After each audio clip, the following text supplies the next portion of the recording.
না, তেলের তো আমাদের সমস্যা নেই, আমি তো বারে বারে বলছি।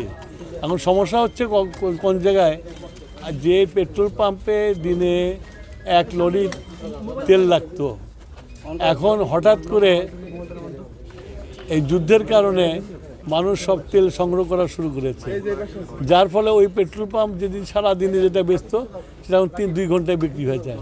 তারপর পেট্রোল পাম্পটা বন্ধ হয়েছে, তখন পেট্রোল পাম্প বন্ধ হয়ে গেছে। পেট্রোল পাম্পের যে ধারণ ক্ষমতা আছে সেটা যদি ব্যবহার বেশি হয়ে যায় তাহলে স্বাভাবিকভাবে বন্ধ হবে।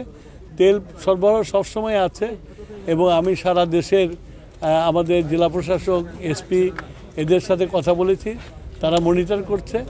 তবে এই যে হঠাৎ করে বেড়ে যাওয়ার মধ্যে দুর্নীতি আছে এবং সেটা ব্ল্যাক মার্কেটিং হচ্ছে, সেটা অলরেডি সিরাজগঞ্জে ধরা পড়ছে 2টা এবং সারা দেশেই ধরা পড়ছে। এইটা জনগণের কাছে আমার আবেদন থাকবে যে ওনারা যেন নিজেরা এটাকে দেখেন এবং কন্ট্রোল করেন।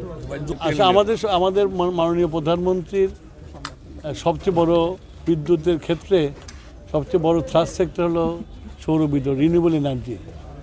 এবং আমাদের সিরাজগঞ্জে রিনিউয়েবল এনার্জির একটা প্রচুর জায়গা আছে এবং আমরা ভবিষ্যতে এখানে 350 মেগাওয়াট যাতে করতে পারি সেইটা দেখে গেলাম।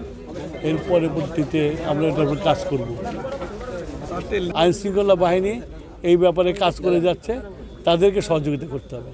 তাদের উপরে অনেক পাওয়ার স্টেশন বন্ধ করে রাখতে হয়, তারপরে মেনটেন্যান্সের জন্য বন্ধ করে রাখতে হয়।